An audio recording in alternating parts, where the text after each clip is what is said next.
और ये आप जिस भी धर्म से ताल्लुक रखते हैं वो इस्लाम धर्म से ताल्लुक की रखते इज्जत हैं। की बात करता है। हमको सर्टिफिकेट देने की जरूरत नहीं है। मुझे जो लोग हमसे सर्टिफिकेट मांग रहे हैं कुछ दिन पहले यही बोलते थे कि हम कागज नहीं दिखाएंगे। खान साहब, मुझे देखिए सर्टिफिकेट की जरूरत नहीं है, मैं सिर्फ राष्ट्रवाद के जरिए राष्ट्रहित में आपसे पूछ रहा हूं, क्योंकि लोग ये जानना चाहते हैं कि आप फैसल खान हैं या अमित सिंह हैं।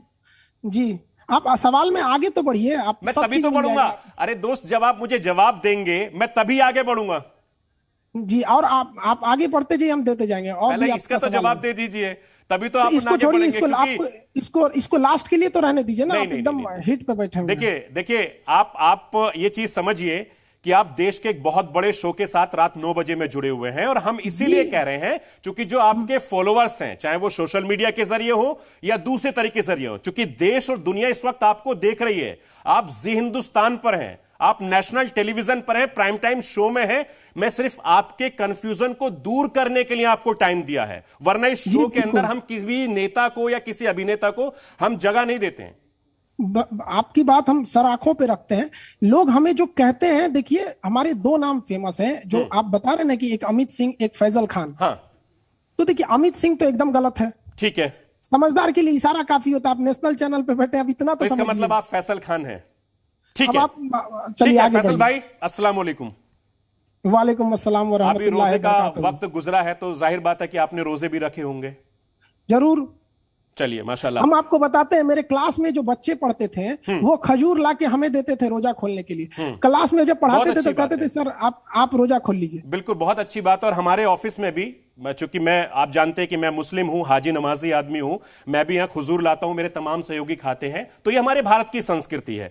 इतनी कंफ्यूजन क्यों है सोशल मीडिया पर? आप तो इतने यूट्यूबर हैं। कंफ्यूजन किया उसको बोलिए ना, आप हमसे क्यों पूछ रहे हैं? हम तो सिंपल बोलते हैं खान सर। आप तो सिर्फ एक लिख देते कि साहब मेरा नाम ये है और मैं ये हूं। इतनी देर क्यों लगी आपको बताने में? सर हम आपको कैसे बताएं? मेरा दोस्त कोरोना पॉजिटिव है, वो वेंटिलेटर पे है। हम उसको मरता छोड़ दे कि यहाँ आके अपना नाम बताए कि मेरा नाम ये है?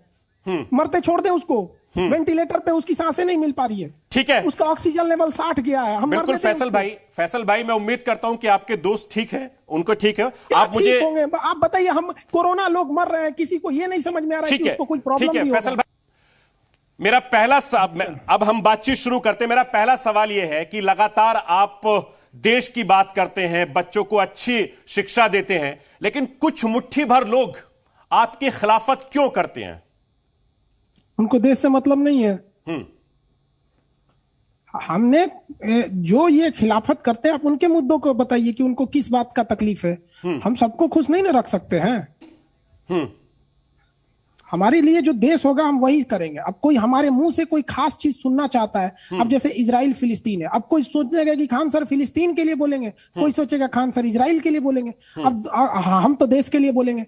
जो देश का स्टैंड था हमने पूरा क्लियर किया। मेन मुद्दा तो ये है कि खान सर ने फिलिस्तीन का साथ क्यों नहीं दिया, वरना विवाद आज का थोड़ी है। हम तो पिछले 4 साल से खान सर ही कहलाते हैं, आज नहीं ये विवाद आ गया। बिल्कुल। अभी मैं आपका यूट्यूब पे जब आपसे बातचीत कर रहा था, उससे पहले मैं रिसर्च कर रहा था, आपका एक बयान देख रहा था, 18-19 बच्चों वाला भी आपने बयान दिया था, टायर पंचर को लेकर भी बयान दिया था। ऐसे बयान क्यों देते हैं आप? सर हमने किसको बयान दिया? हमने कहा पाकिस्तान की एक पार्टी है तहरीके लब्बैक, उसने अपने बच्चों को लाया और अपनी ही सरकार के खिलाफ कहने लगा फ्रांस को हटाओ। खुद पाकिस्तान में उस पार्टी के खिलाफ FIR हो गया, उसके 20-22 लोग जेल हो गए। जिसको पाकिस्तान ने जेल भेजा है उसके लिए हमको उठा लिया। हमने कहा कि वो पाकिस्तान के तहरीके लब्बैक पार्टी के जो लोग हैं वो लोग अपने बच्चे को क्यों लाए हैं? भाई फ्रांस के इनको क्या पता कि राजदूत का मतलब क्या होता है? उनको हमने बोला कि जाके पढ़ाई करो। हमने ये नहीं बोला कि 47 उठा के फिर वापस आ जाओ ताज होटल में बम फड़का दो। हमने तो बस बोला पढ़ाई करो। और उन लोगों को बोला कि भाई तुम लोग 18-19 बच्चे कर लेते हो। आपको नहीं पता कि इमरान खान की 3-3 पत्नियां हैं? लेकिन खान साहब, क्या वो पत्नियों को आपने किस लिए आरती उतारने के लिए रखे हैं? लेकिन खान सर, जो आपने बयान दिया, लेकिन सोशल मीडिया पे तो उसको बहुत अलग तरीके से मतलब निकाल लिए गए। सर अलग तरीके से निकाल लेगा तो इसका मतलब हम नहीं ना है अलग तरीके। आधा झूठ पूरे सच से ज्यादा खतरनाक होता है। लेकिन सबसे बड़ी बात तो यह है कि देखिए, एक बहुत बड़ा सीधी सी बात है, चूंकि आप इस्लाम मजहब को मानने वाले हैं, चाहे पाकिस्तान का मुसलमान हो, इजराइल का मुसलमान हो, या हिंदुस्तान का मुसलमान हो, या कहीं का भी मुसलमान हो, लेकिन आप तो सवाल सब पे उठा रहे हैं ना। चूंकि 18-19 बच्चों की बात कह के, टायर पंचर की बात करके, ये क्या संदेश देना चाह रहे हैं? नहीं, आपने ये सुना कि हमने मुसलमानों को कहा? हमने तहरीके लब्बैक पार्टी के बारे में कहा। इसका मतलब अगर हम भारत की किसी पार्टी को कह देते हैं तो मतलब पूरे एक समाज को कह देते हैं। अगर हम ये कह देते हैं बीजेपी को कुछ कह देते हैं तो इसका मतलब आप कहेंगे कि हम हिंदुओं को कह दिए।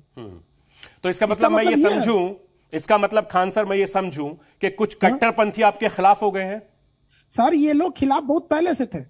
बात यहाँ ये नहीं है कि हमारा काम ये है हम देश देखेंगे कि लोगों को खुश करने के। हम इस्लाम की इज्जत करते हैं, लेकिन इस्लाम के नाते अगर कोई ये कहे कि हम हर एक मुसलमान की इज्जत करें तो नहीं होगा। हम अब्दुल कलाम की इज्जत करते हैं, लेकिन ये अगर कोई कहे कि अजमल कसाब का भी करो तो कैसे करेंगे हम? बहुत बढ़िया, मैं आपकी इस सोच को सलाम करता हूं और ये सोच हर हिंदुस्तानी की होनी चाहिए। लेकिन सबसे बड़ी बात, हमसे कहिए कि खान सर ने क्या इस्लाम की तौहीन की?